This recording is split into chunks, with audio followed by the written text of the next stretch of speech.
Ford reports a $14.6 billion loss in 2008, EIT's worst annual performance in history. Meanwhile, competitors General Motors and Chrysler plead for federal bailouts, but Ford refuses. It stands alone, hemorrhaging cash, yet determined not to take a dime of government money. Why? Because 2 years earlier, Ford quietly makes the boldest move in its 100-year history.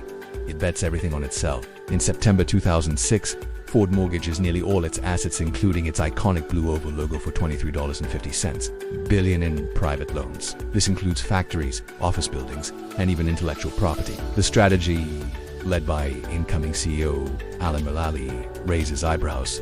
Too many, it's desperation. To Mulally, it's survival.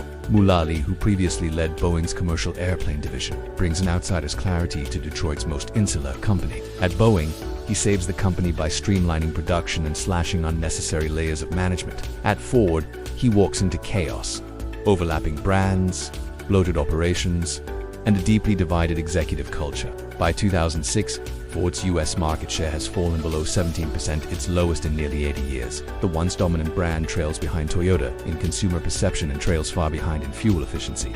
Gas prices are rising. SUVs and trucks, Ford's bread and butter, are no longer safe bets. Mulally acts fast. He implements what he calls One Ford, a strategy to unify global operations, kill off unprofitable models, and focus the entire company on a single mission: build quality vehicles that people actually want. Under One Ford, brands like Mercury and Volvo get the AC, and European and North American divisions begin designing vehicles together for the first time. This global integration slashes redundancy. Ford cuts its number of vehicle platforms from over 30 to just 9.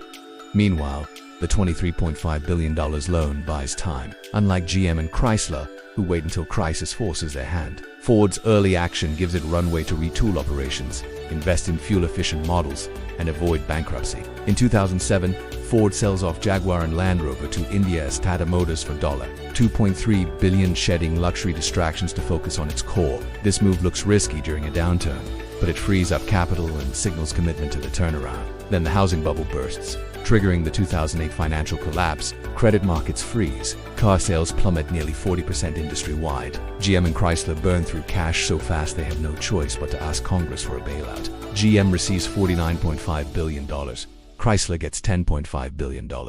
Ford asks for nothing, and that decision becomes a branding goldmine. While GM and Chrysler testify before Congress, Alan Mulally tells lawmakers, "We're here mainly to be helpful." That quote, simple, almost understated, captures Ford's quiet confidence and earns public respect. In 2009, a consumer survey finds that 61% of Americans view Ford more favorably, specifically because it didn't take a bailout. That goodwill turns into sales. By 2010, Ford reports a $6.6 billion profit, its first full-year profit in 5 years. It repays $5.8 billion in debt ahead of schedule and begins hiring again, even as GM and Chrysler are still emerging from bankruptcy.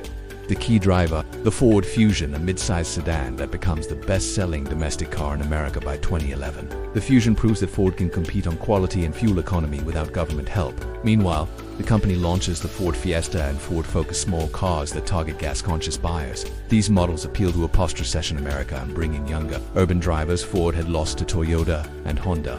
Ford also doubles down on innovation. In 2012, it introduces EcoBoost engines, blending turbocharging with fuel economy. That year, 43% of Ford vehicles sold include EcoBoost technology, helping reduce fleet-wide emissions without sacrificing performance. Mulally's leadership is central to the story. By the time he retires in 2014, Ford's stock price has quadrupled from its 2008 low. He turns around not just the balance sheet but the culture.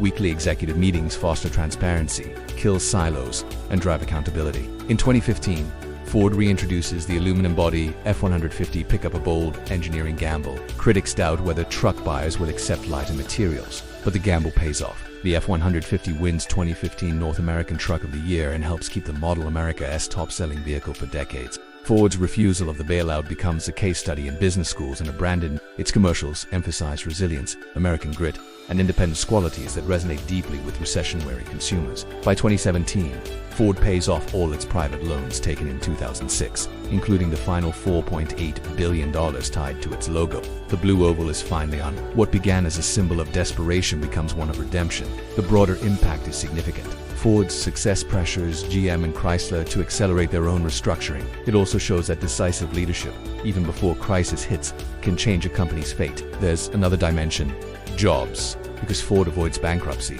and maintains supplier contracts and dealerships that might have disappeared otherwise. Economists estimate that Ford's survival helped stabilize nearly 1 million indirect jobs during the recession. The story of Ford's comeback isn't about luck, it's about timing, vision, and bold choices. It's about betting on yourself before anyone else will. And it's a rare example of American manufacturing not just surviving, but adapting and thriving without a federal lifeline. If you enjoyed this, I'm going to be posting a lot here. I would greatly appreciate it if you could subscribe. Thanks for watching.